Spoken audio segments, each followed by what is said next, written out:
விழுப்புரம் மாவட்டம் கோலியனூர் ஏரி மாவட்ட நிர்வாகம், கிராம மக்கள், இளைஞர்கள், தன்னார்வலர்கள் மற்றும் பல்வேறு என்ஜிஓக்களின் ஒத்துழைப்பில் பல ஆண்டுகள் கழித்து புதிய உயிர் பெற்றது.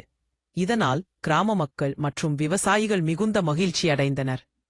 சமீபத்தில் விழுப்புரம் நகரப் பகுதியிலிருந்து வரும் பாதாள சாக்கடை கழிவுநீர் கோலியனூர் ஏரியில் கலக்கப்பட்டதாக தகவல்கள் வெளியாகியுள்ளன. இதன் விளைவாக தற்போது ஏரி முழுவதும் கழிவுநீர் மாசு பரவியுள்ளதுடன் 5000க்கும் மேற்பட்ட விவசாய நிலங்கள் பாதிக்கப்பட்டுள்ளன. விவசாய நிலங்கள் மட்டுமல்லாமல் பொதுமக்கள் குடிப்பதற்கும் தண்ணீர் இல்லை என்ற நிலை உருவாகியுள்ளது. இதனால் மக்கள் கடும் அதிருப்தியில் உள்ளனர். விழுப்புரம் நகராட்சியை உருவாக்கியது கிராமங்களை அழிக்கதானா? பொதுமக்கள் கேள்வி எழுப்புகின்றனர்.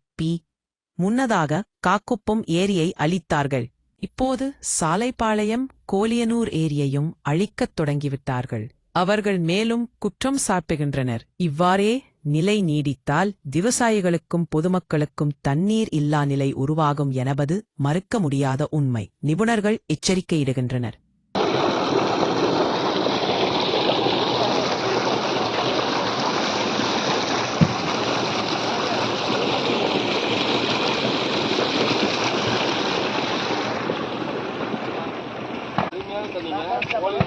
கோலியூர் மக்கள்லாம் இதுதான் குடிக்கணும். நாளைக்கு கோலியூர் மக்கள் ஃபுல்லா இதுதான் குடிக்கணும். ஒரு சத்திரம் படையத்துக்கு இது தனி ஸ்பெஷலிஸ்ட். நம்மளால முடிஞ்ச உதவி கோலியூர் மக்களுக்கு இது பேர் சூப்பராக தண்ணி கொடுக்குறேன். குடிச்சிட்டு நிம்மதியா வாழுங்க, ஜாலியா இருங்க. யாரும் கேட்க மாட்டீங்க. அதனால இப்படி தண்ணிப்பட்ட தண்ணி தான் விடுறானோ. வணக்கம்பா தம்பி ராஜா, வணக்கம். எங்க அண்ணன் வெளியூர்ல இருந்து வந்து கோலியனூர்ல வீடு வாங்கி பிளாட் வாங்கி வீடு கட்டினவரியா அவர் ஒரு போர் போட்டிருக்காருயா. அந்த போர்ல இத்தனை வருஷமா நல்ல தண்ணி வந்ததுயா. இன்னைக்கு இங்க பாருங்க, இந்த சாக்காடா தண்ணி அவருக்கு வந்துடுச்சு. அவருக்கு கஷ்டமாயி எங்களை வந்து கேள்வி கேட்கறாரு.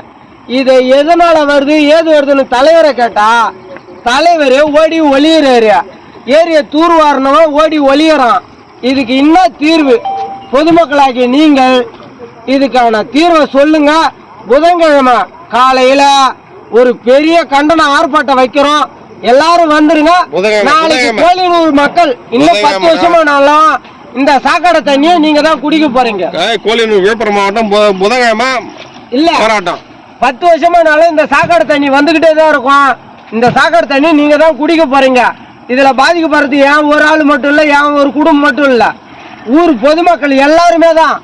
ஒரு ஆளும் கோலியனூர்ல ஓட்டு போட்டீங்கன்னா தலைவரை எழுத்து ரோட்டுக்கு வாங்க, அதுக்கான தீர்வு கிடைக்கும். சாக்காடை தண்ணி நிறுத்துவோம். அவ்வளவுதான், முடிச்சுக்கிறோம். இது அண்ணாமலைண்ணா, என் ஊர் தொந்தனூர்.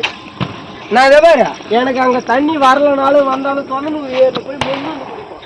ஏன்னா அங்க சாக்கடை கிடையாது. மொண்டு வந்து குடிப்பேன். ஆனா நீங்க குடிக்கணும்னா வச்சுக்க, இந்த சாக்கடைத்தையும் குடிக்கணும். குடிக்கணும் இல்ல, அடுத்த மாசத்துல இருந்து குடிக்க போறீங்க.